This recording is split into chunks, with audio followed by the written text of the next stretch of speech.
उस केवल वाईफाई को हम बताते नहीं, उसकी महिमा भी बताते हैं और दरबार में आने वाले लोगों को उसकी महिमा का अनुभव भी कराते हैं। तो फिर वो जो बात मजाक की है ना, वो फिर अध्यात्म, आस्था, ईश्वर से जुड़ करके नास्तिक भी आस्तिक बन जाता है। देखिए, आपको भोले भाले लोगों को बताना चाहिए कि भाई ये मैं मजाक में कह रहा हूँ, विनोद हम कहते है, हैं और ये मैं असल में बहुत बार बोलते हैं विनोद हम कर रहे हैं, हम बहुत बार बोलते हैं। अब कोई हमारे विनोद को सीरियस ले ले तो वो उसका निजी अनुभव। तो अब मैं लोगों को बता दूं कि एक बार बगैर टिकट पकड़े गए थे आप रेलवे में। हाँ, ये तो बताना चाहिए, बिल्कुल पकड़े गए थे, लेकिन ये भी बताइए कि हम टीटी से ही 1100 रुपया लेकर आए थे। उसी टीटी से लेकर आए थे, जिस वाईफाई की आपने चर्चा की उसी वाईफाई की दम पर उसके बाप का नाम बताकर लेकर आए थे। इसी तरह की बातें कह के ऐसे दिखाते हैं जैसे चमत्कार कर दिया, जैसे मेरे ऊपर हनुमान जी की बहुत कृपा हो गई, मैं भविष्यवक्ता हूँ, और फिर जो भोले भाले लोग हैं वो प्रभावित हो जाते हैं। हमने कभी एक नहीं दावा किया कि हम चमत्कारी हैं। आज भी आपकी अदालत में हम कहते हैं कि हम कोई चमत्कारी नहीं है, हम कोई ईश्वर नहीं है, हम कोई महात्मा नहीं है, हम एक आम इंसान हैं। लेकिन हमारी अपने इष्ट के प्रति आस्था, ऋषि परंपरा के प्रति आस्था है, जो महर्षि वाल्मीकि से पत्र दरबार की महिमा चली है, उस महिमा का हम अनुकरण करते हैं और उस आस्था में उलझनों में का रास्ता मिल जाता है तो उसे आप चाहे चमत्कार मानिए अथवा फिर आप अपनी बुद्धि से जो जिसने जो जाना वो हमें माना। देखिए शास्त्री जी, बहुत सारे ऐसे लोग हैं, गरीब हैं, परेशान हैं, बीमारियों से थके हारे हैं, डॉक्टर से आशा छूट जाती है, हॉस्पिटल से आशा छूट जाती है, वो आपके पास आते हैं, वो सोचते हैं यहाँ इलाज मिलेगा। किसी का बच्चा बोल नहीं सकता, किसी का बच्चा चल नहीं सकता, वो लोग बड़ी आस्था विश्वास लेके, जो मैंने जानकारी हासिल की, वो आते हैं, सोचते हैं कि यहाँ से शायद उन्हें कोई रास्ता दिख जाएगा, और उन्हें मिल जाता है। जो आते हैं श्रद्धा पूर्वक आते हैं। देखो, जिंदगी में अगर वो परेशान है और डॉक्टर से परेशान होकर के या कहीं से भी निराश होकर के आया और उसे कुछ मिले ना मिले, हम ये तो नहीं कहते, जिसकी जितनी निष्ठा उसको उतना हमारे बागेश्वर बालाजी के दरबार में मिलता।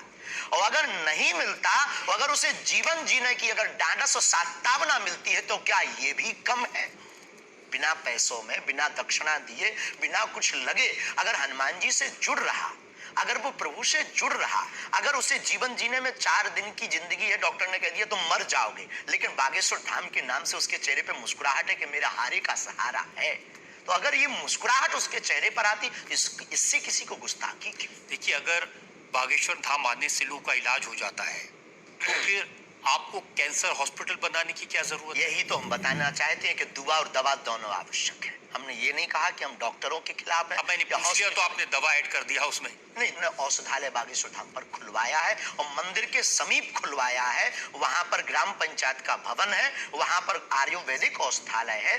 दुआ और दवा मतलब नीचे दवा है और वहां ठीक नहीं हुए तो दुआ के लिए चढ़ जाओ मंदिर पर, दोनों काम करें। और ये कोई नई बात नहीं है, हमने ऐड नहीं की, डॉक्टर खुद ऐड करता है, ऑपरेशन करता है, जब ठीक नहीं होता तो वो भी कहता है तुम भी प्रार्थना करो। लेकिन ये सही है कि जिस इलाके में आप हैं उस इलाके में बहुत सारे ऐसे लोग हैं जो इसी तरह पर्ची निकालते हैं, जो इसी तरह दुआ की बात करते हैं। पूरे भारत में ऋषि परंपरा के अनेक लोग हैं, बहुत लोग तो नहीं कह सकते, पर अनेक लोग पूरे भारत में हैं। और केवल हमारे इलाके में नहीं, पूरे भारत में। हमारे इलाके में बागेश्वर बालाजी की महिमा और दादा गुरुजी के पास दरबार से, कृपा से बहुत से महापुरुष और भी। मैं बताता हूँ, एक लवलेश नाम के गुरुजी हैं, 20 साल की उम्र है, और वो भी इसी तरह से पर्ची निकालते हैं। हम कभी ऐसे मिले नहीं, इस भाव से हमारा कभी मिलना नहीं हुआ, और इस विषय पर उनका निज मत हो हम कह नहीं सकते, ईश्वर जाने। नहीं, मत तो पता नहीं, उनके ऊपर रेप का इल्जाम है और वो जेल में है, कह नहीं सकते। तो उस एरिया में ऐसे और भी बहुत सारे लोग हैं। अभी हम अर्जी लगाने के हिसाब से घूमे नहीं हैं, आप कहो तो इस बार जाकर के घूमेंगे कितने लोग हैं। अभी तो हमें एक पता है कि छतरपुर जिले में एक गढ़ा गांव है, वहां बागेश्वर धाम है, वहां सदगुरु सन्यासी बाबा से परंपरा चली दरबार की, आप भी आइए। ये बात सही है कि देश में बहुत सारे ऐसे लोग हैं जो कहते हैं हमारे पास सिद्धि है। एक जयपुर में है, उन्होंने बताया कि मैंने कर्ण पिशाच को साधा हुआ है, और वो भी किसी की भी डेट ऑफ बर्थ बता देते हैं, किसी के परिवार वालों का नाम बता देते हैं। हमारे पास ऐसी कोई सिद्धि नहीं है, ना हमने ऐसी कोई साधना कर रखी है। हमारे पास सिर्फ अपने इष्ट पर, हनुमान जी पर भरोसा है, जो अष्ट सिद्ध नवनिधि के दाता हैं। ना हम कोई डेट बताते हैं, ना हम कोई नाम बताते हैं, और अगर उनकी कृपा से पता चल जाए तो कोई बुरी बात नहीं। जनता में जो लोग सवाल पूछना चाहते हैं।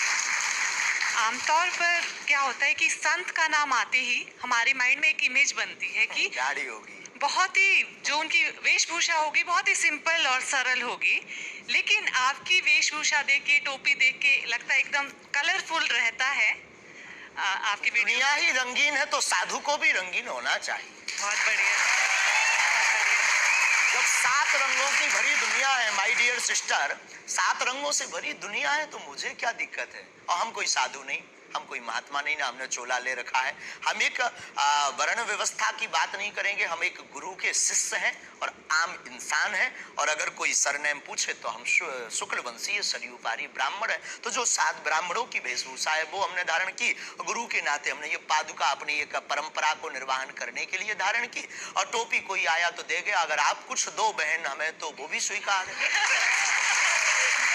आप चाहो तो कुछ हमें पहनने को दे सकते हो, हम पहन लें। एक वेबसाइट ने लिखा कि ये जो टोपी पहनते हैं ये पहनाने वाले से भी कुछ गुरु दक्षिणा लेते हैं। जो कपड़े पहनते हैं, जो कपड़े जिसके दिए पहनते हैं उससे भी कुछ पैसा लेते हैं। आज तक ऐसा कोई मिला नहीं है, खोज जारी है। किसी ने हमें आज तक दक्षिणा नहीं दी टोपी पहनाने के नाम पर या कपड़े पहनाने के नाम पर। हम तो राह चलते कोई मिल जाता है तो उसका पहन लेते, अपना दे देते हैं। हम तो साधु उस परंपरा के हैं, उस परंपरा के। लेकिन अच्छे लगते हैं आपको ये रंग बिरंगे कपड़े? बहुत आनंद आता है। क्या दिक्कत है साहब? किसी को दिक्कत है वो हमसे ज्यादा रंगीन पहने। एक शायर ने कहा कि जो खानदानी रईस है वो मिजाज रखते हैं नर्म अपना। आपका लहजा बता रहा है आपकी दौलत ये शोहरत नहीं नहीं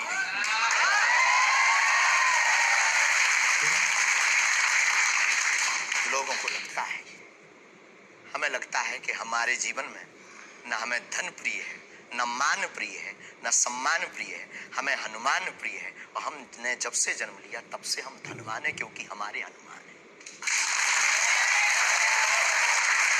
और दुनिया का प्रत्येक हनुमान भक्त धनवान है जिसके जीवन में हनुमान है। वो निर्धन है इस दुनिया में जिसके जीवन में भगवान नहीं, वो निर्धन है। और अगर बाप हनुमान हो और धनवान हनुमान हो और उनका भक्त अगर रंगीन ना हो, पीला लाल ना हो, जब हनुमान जी लाल देह लाली से हो सकता तो लाल पगड़ी क्यों नहीं हो सकती? ये मुझे पता चल गया है कि आप इसी तरह की डायलॉग बाजी करके ही इतने पॉपुलर हुए हैं। आपकी अदालत में अगला इंसान।